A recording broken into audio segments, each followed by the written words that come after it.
কেন নামাজ পড়ো না ভাইয়া? এই বাপ, মুসলমানের বাচ্চা, কেন নামাজ পড়ো না? ছেলেরা আমার, কেন নামাজ পড়ো না?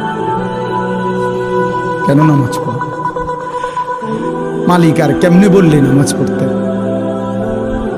রাসূলুল্লাহ সাল্লাল্লাহু আলাইহি ওয়াসাল্লাম হাশরের ময়দানে জিজ্ঞাসা করবে, উম্মত, পিঠটা তায়েফের পাথরের আঘাতে চাল্লির মতো ছিদ্র বানায় ফেলছিলাম, ক্ষুধার কষ্টে পেটে পাথর বাঁধছিলাম, 3 মাস আমার ঘরের চুলায় আগুন জ্বলে নাই, আমি উম্মত দান দান শহীদ করে রক্তে ভাসে গেছি, 23টা বছর আমি কোনোদিন ঠিক মতো ঘুমাই নাই, এত কাঁদলাম, এত রক্ত ঝরাইলাম, বিনিময়ে তোর কলজাটা নরম করতে পারলাম না,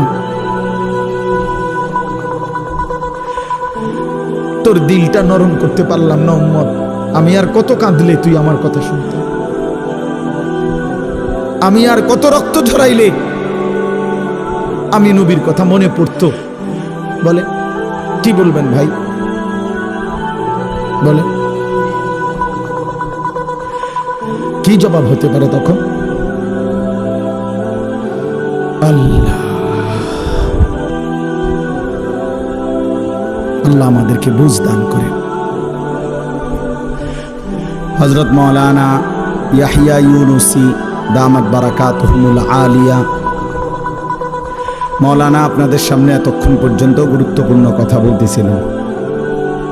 এই সর্বশেষ যে কথাগুলো বলতেছিলেন, একটি গুরুত্বপূর্ণ হাদিস আপনাদের সামনে পেশ করলেন। আমি হাইটা আস্তে আস্তে শুনতেছিলাম। হাশরের ময়দানে আল্লাহ তাআলা তার বহু বান্দার আমল ধুলির মতো উড়ায় দিবেন, ছুঁড়ে ফেলে দিবেন। সাহাবায়ে কেরাম অবাক হয়ে জিজ্ঞেস করবেন, সাহাবীরা জিজ্ঞেস করছেন, ইয়া রাসূলুল্লাহ, তারা কারা? তো নবী সাল্লাল্লাহু আলাইহি ওয়াসাল্লাম বলছেন, প্রকাশ্যে তো তারা তোমাদেরই ভাই, তোমাদের সাথেই নেক আমল করত, কিন্তু যখন একাকী গোপনে, ওয়ালাকিন ইদা খালাউ বিমাহারিমিল্লাহ ইনতাহাকুহা, একাকী যখন কোনো গুনাহ নাফরমানি হারাম কাজ করার সুযোগ পেত, তো একাকী হওয়ার কারণে করে ফেলত। মনে মনে ভাবতো যে কেউ দেখে না, কেউ শুনে নাই, কেউ দেখে নাই, রাতের অন্ধকার, গোপন জায়গা, একাকী। তো এই কারণে আল্লাহর নাফরমানি করত। আর মানুষের সামনে বেশভূষা ধরত বুজুর্গি, মানুষের সামনে একদম ফরহেজগার, একাকী আল্লাহর নাফরমান। তো রাসূলুল্লাহ সাল্লাল্লাহু আলাইহি ওয়াসাল্লাম বলেন, এমন ব্যক্তির আমলগুলো আল্লাহ তাআলা ছুঁড়ে মারবেন, ধুলির মতো উড়িয়ে দেবেন। এটা মাওলানা বলতেছিলেন আপনাদের। এজন্য এটা মনে রাখা চাই, মুসলমান মানে এই কথা দিলের মধ্যে ইয়াকিন রাখতে হবে। 24 ঘন্টা হার হালাতে, সকল অবস্থায় আল্লাহ আমাকে দেখে। কি বলেন? আল্লাহ আমাকে দেখে।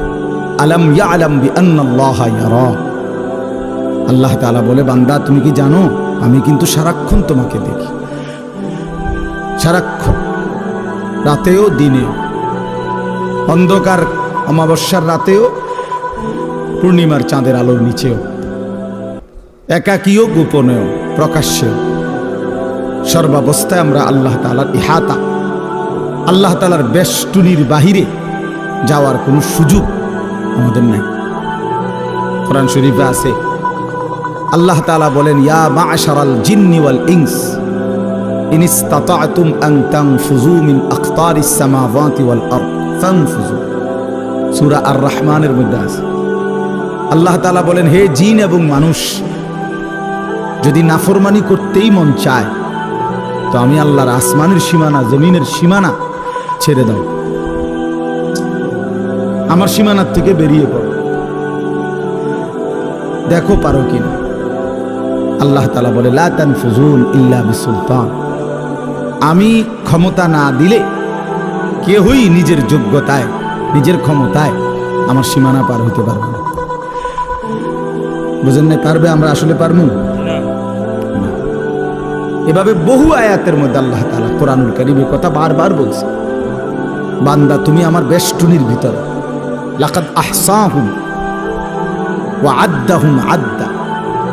আল্লাহ তাআলা বলেন আমি বান্দাকে বেষ্টন করে আছি এবং তার পুরা জিন্দেগি গুনে গুনে রাখছি, গুনে গুনে রাখতেছি। একটা জাররা, একটা হিসাব বাদ যাবে না, বাদ যাবে না। আহসাহুল্লাহু ওয়া নাসূহু। আল্লাহ তাআলা বলেন বান্দা আমি গুনে রেখেছি, তুমি ভুলে গেছো।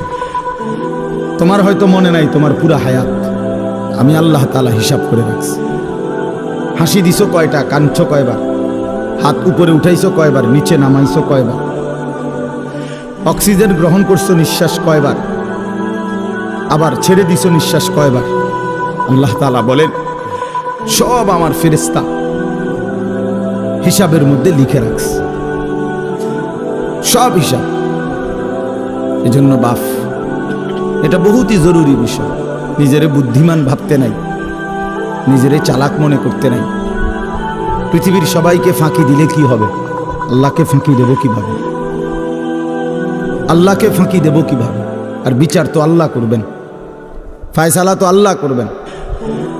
দুনিয়ার সবাই বলল ভালো, মালিক জানে আমি অসৎ, লাভ কি হবে? এই জন্য আমরা প্রত্যেকেই একাকী গুনার ব্যাপারে সতর্ক থাকি। যুবক ছেলে যারা আছো তোমরা ভাই, এটা তোমাদের মধ্যে বেশি দোষ। রাতের আধারে তুমি মনে করো কেউ দেখে না,